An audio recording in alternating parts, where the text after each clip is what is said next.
Hello there, I'm Thomas Hatsios, and tonight I'm gonna show you the ADX to Delft, TU Delft University of Netherlands program, online program with TEDx. I'm registered online. I'm gonna show you the pre-calculus, the physics, and also the aeronautical engineering programs I'm studying online, and I can progress all the way to a certificate, verified certificate from the University of Delft in Netherlands, the technical university. So I'm gonna show you now a part of the question of pre-calculus, pre-university calculus actually. Uh, so you can see it's a Taylor series polynomial.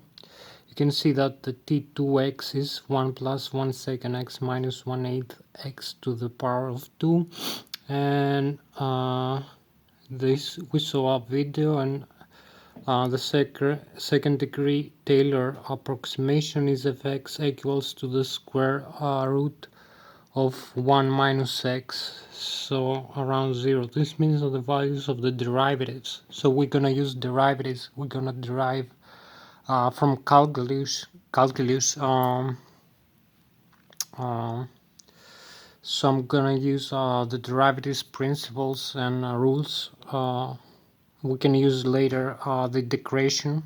Later we're gonna make a declaration. So now we are in the derivatives part. So for 1 plus 1 second x minus 1/8 x, we have to find what is the second derivative of the function of t. So the first derivative, and after that the second derivative is the first derivative is 1 second minus 1/4 of x. So the second derivative is it's minus 2/8 or minus 1/4. So you can use either one. So the second derivative of square root minus of square root 1 plus x is minus 1 plus x to the nth power of minus 3 second divided by 4. All of that divided by 4, or you can put 1 minus 1/4 in front of that of the brackets. So we will submit now both questions, both answers, and we're gonna see both correct. So first submission, both correct.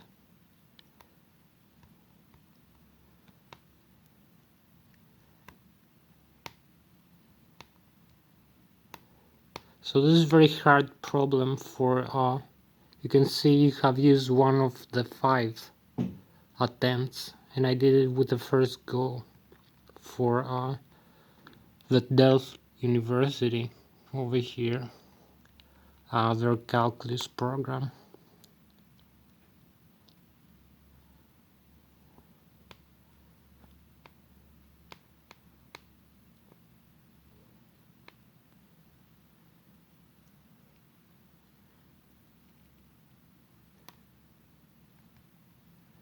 So now maybe we're gonna make you can see here I'm doing also the aeronautical engineering program. You can see I have some this is about the exercises, so I'm gonna have to read some parts later and then solve some problems like this in aeronautical engineering. So I don't know why it's not moving right now, it's stuck. So you can see here is the lecture 4, cockpit instruments and navigation.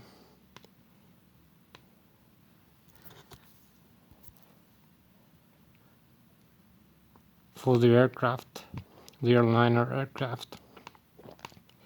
So it was the exercise I saw you yesterday night. Remember the cockpit instruments inside the Boeing 757. About the CDU. So we go back into the calculus. Now we have the physics here, pre-university. We also have the Rice University physics program over here. I'm doing also the Rice University. So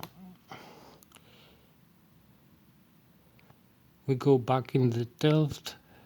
Do Delft. You can see here and here.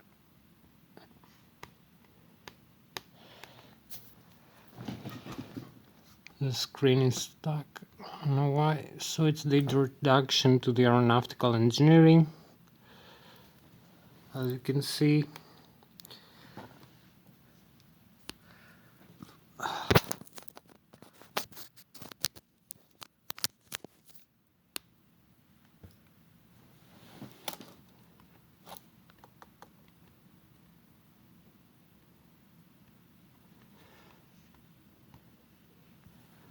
also the Delft University here. Again, one more time.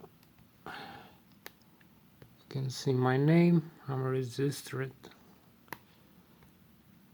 So this is their program over here. As you can see, how it looks like. This looks good and nice.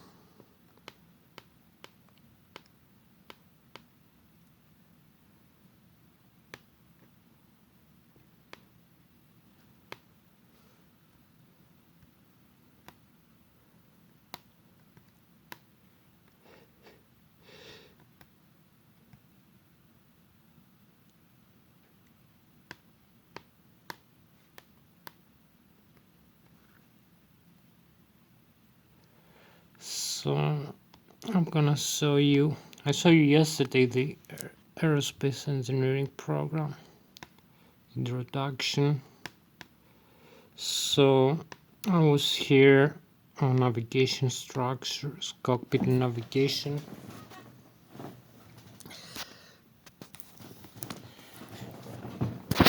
So you remember from yesterday's video was that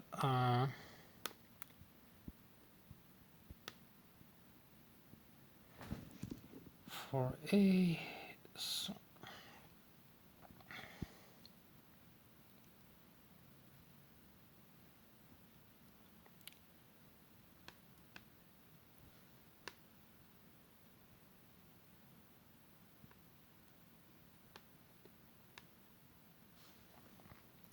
we go in the cockpit navigation.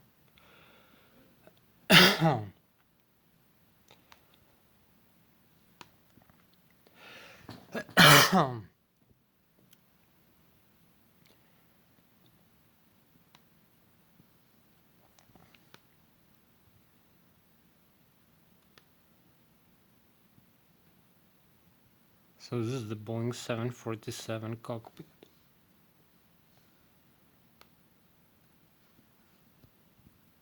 Cockpit of the Comet. This is the first jet airliner, and it may look familiar to you if you compare it with today's general aviation aircraft. But the cockpit is what we nowadays would call an analog cockpit. You see a lot of dials and no touchscreen.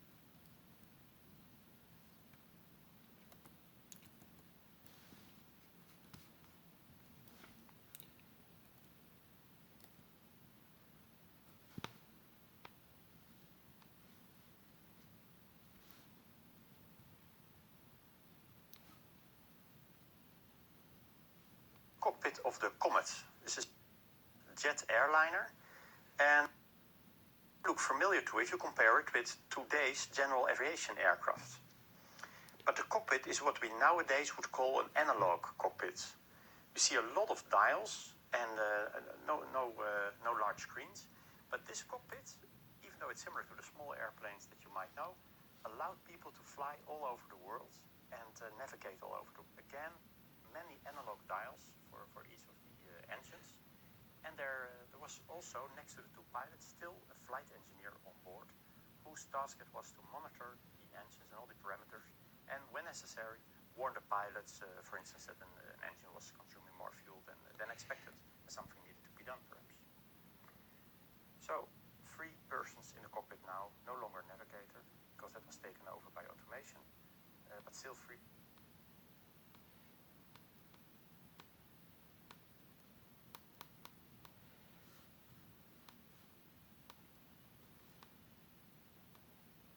So after this lecture,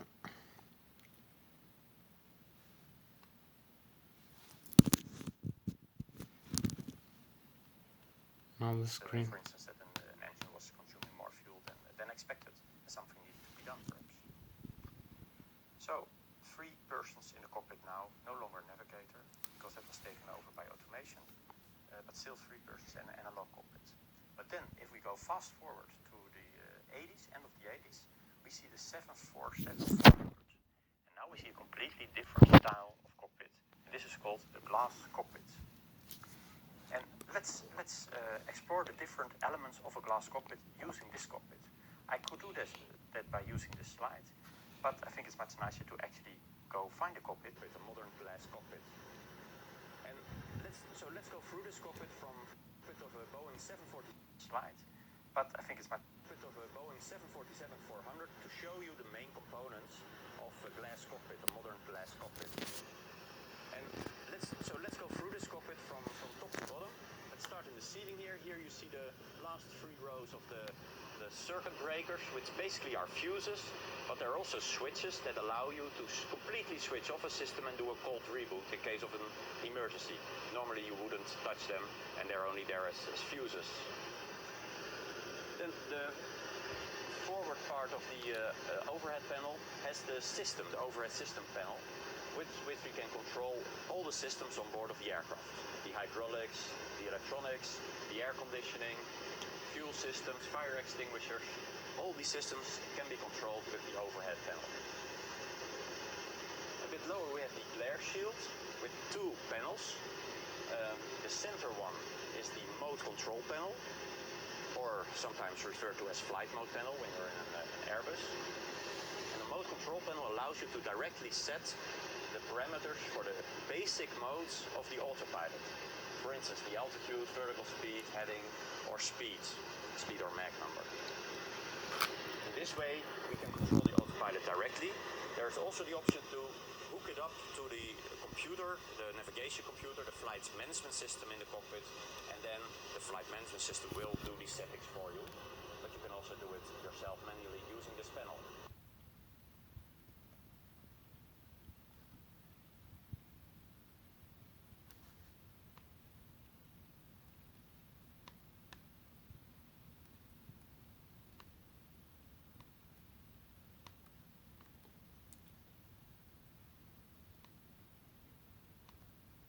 The center one, from top to bottom.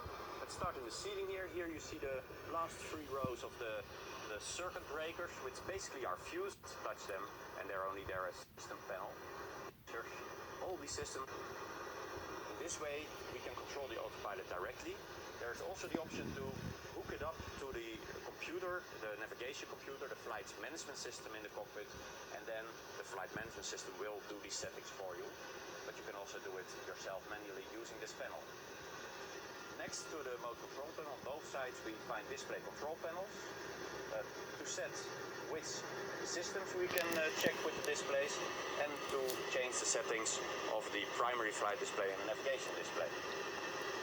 For instance, what we can see on our map display, navigation display, we can select different features and can also declutter the display again by deselecting them. So mode control panel, display control panel. Then lower we see the actual displays. That's the electronic flight instrument, EFIS displays. And let's go from right to left here. Here, a bit hard for you to see behind the control column, is the primary flight display. From a distance it looks a bit like an artificial horizon, and indeed it does show the attitude of the aircraft in the center. But there's much more information on the primary flight display. You will will find all the primary flight data there, like speed, altitude, vertical speed, and also heading. And in the top of the primary flight display, we can also see which modes are engaged by the autopilot, whether it's an altitude select, or speeding select, or heading hold mode.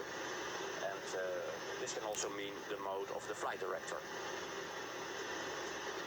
Then to the left of the primary flight display, we find the navigation display, which is currently set in map mode, because it shows a map and also shows our position on this map. We can also watch the route which we follow and see whether our aircraft follows the route. In this way we can monitor the autopilot and the flight management system, or fly along the route ourselves. This navigation display has basically replaced the fourth person in the cockpit, because in the past there used to be a navigator in the cockpit. In the center we see two displays, which are the ECAS displays, engine indicator and crew alerting system, and they basically have replaced the flight engineer, which means that there are now only two pilots in the cockpit and no longer two pilots and a flight engineer. This shows the engine parameters, the 4 bars you can see, but it also shows warning and caution messages, and we can select different systems on this display. All the systems which are controlled by the overhead panel we can check with these displays. In case the electronic displays fail, we can still control the plane with the standby instruments. They are basically old-fashioned analog displays which will still work when we don't have the electronic instrument system. Then in the forward part of the pedestal, next to the lower ECAS screen, we find two CDUs, a bit hard for you to see, but it's basically the same unit as you find here. It's a CDU, command and display unit, which is a screen and a keyboard, allow you to select a route and change a route, edit a route, and in this way control what the autopilot will do when we put the autopilot in LNAV or VNAV mode, which means it is controlled by the flight management system. So the CDU is the way to control the flight management system. Then we have the throttle segment, which in the center the throttle levers for the 4 engines, and next to it the flap lever and the speed brake lever, which we can set speed brake and flaps. Then here we find the radio control panels to select the frequency on the radios. The extra CDU. This CDU is mainly used for ACARs, for the messages, sending messages and receiving messages from the company. Then even lower we find, for instance, the trim panel, with which we can control the trim settings of the aircraft. And we find even a little printer here, which allows us to print, for instance, the ACARS messages or meteorological information, which we can also receive via the ACARS. These are the main components you will find in any glass cockpit nowadays. So here we see the A320 cockpit, which is also a glass cockpit, and it was around the same time, actually slightly earlier. Airbus was the pioneer with the glass cockpit, and you see that the main difference that first strikes you is the color difference. Airbus uses a grey cockpit, where Boeing uses a brown cockpit, and also the choice for the column instead of a side stick is the difference between Boeing and Airbus, and in Airbus you have the side stick. If we now want to have a look what has changed since this revolution basically to the glass cockpit, which was introduced with the A320 and 747, we best have a look at the A380. And if we zoom in, you can see a little more differences than with the previous glass cockpits. First of all, we see larger screens, and you also see on the navigation display more information being displayed. And there are also new elements which you didn't find in the previous cockpits. For instance, next to the throttle levers, you see two sort of bulb-shaped gray things, which are armrests. Behind this armrest is actually a tracker ball, which allows you to control a cursor on the various displays. Also, in front of the pilot, you see a keyboard. And this keyboard is used, for instance, for the electronic flight bag system. Because if you look all the way right, behind the side stick, you see a screen, and this is called the electronic flight bag. Because it contains maps, taxi maps, you see in this case an airport map being displayed. And this replaces a large bag with documentation, which normally had to be taken by the pilots, and this screen is now controlled via this keyboard. Other noticeable differences between all Airbus and Boeing cockpits is the primary flight control. With Boeing, we saw a control column, but Airbus uses, as we can see, a side stick, left and right, with which the aircraft is controlled in case of manual flight. And this concludes the first clip on cockpits. In the next presentation, we will have a look at the instrumentation which we find in all these cockpits, and we will investigate how the basic instruments work.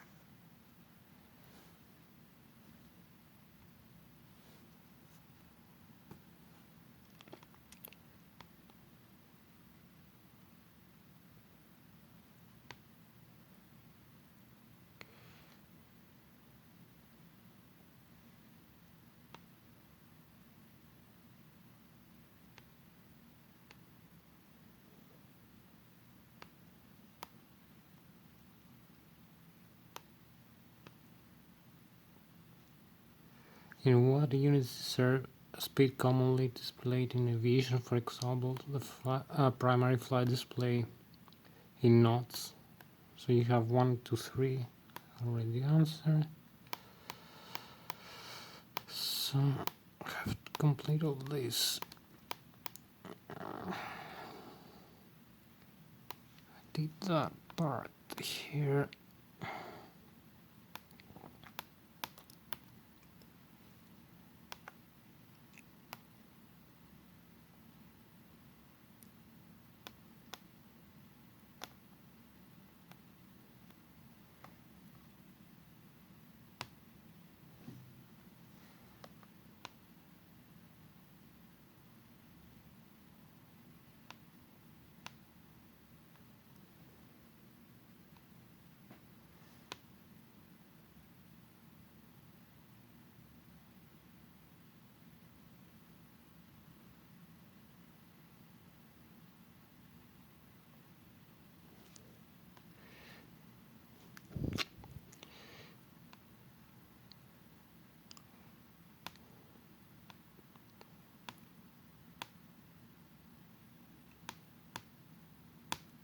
This is the one we did yesterday.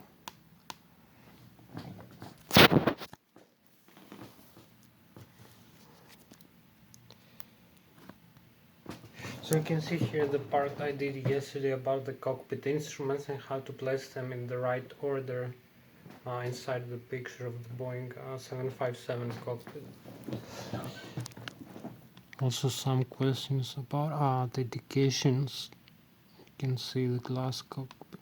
You can see the green is the right answer. Cockpit instrument. So I did that. Below you see the glass cockpit of a 757 Boeing. So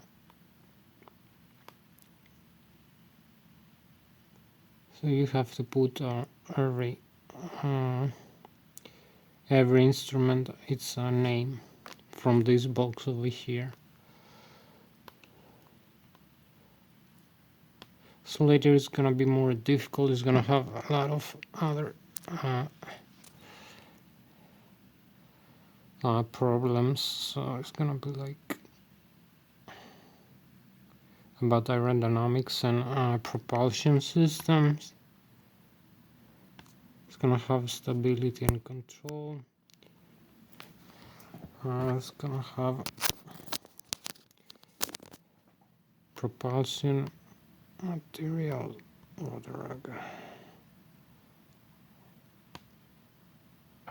basic aerodynamics, airfoils and wings.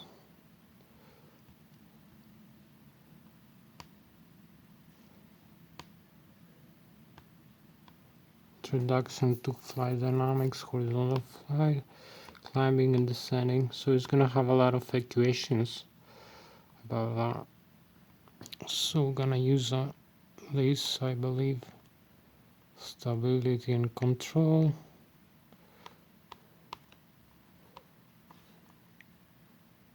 Cockpit instruments and navigation.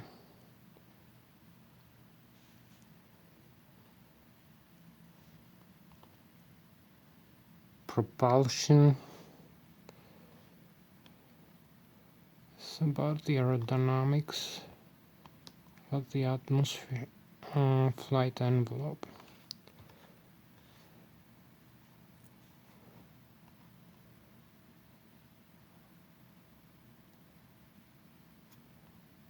So I'm gonna make maybe another video and show you more of these things. I'm gonna show you a little bit of the physics. Here I did some questions answer. So the previous one I finished this and some other sections.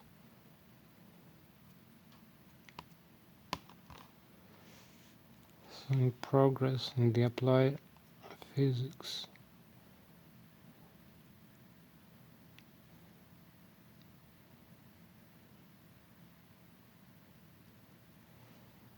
4%, just 2 days.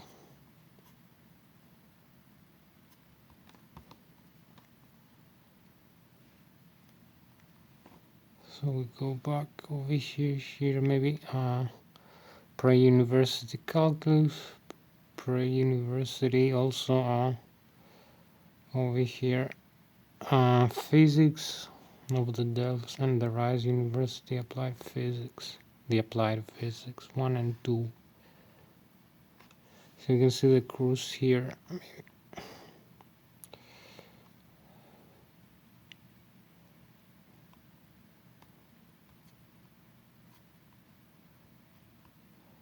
So we have all this energy,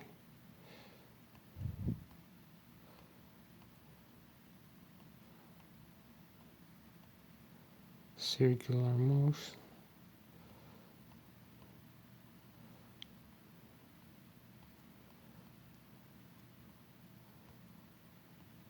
electric fields, electric charge, magnetism, waves.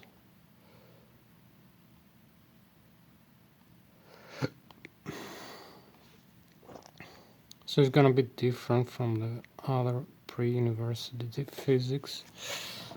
So this is all for tonight. I'm gonna see you in another video. Thank you very much for watching me. I'm Thomas Hatsios, the British American pilot of the United States Air Force flying the Boeing 777-300ER. So I just show you what I do with my university and college. So thank you very much. See you next time. Bye bye.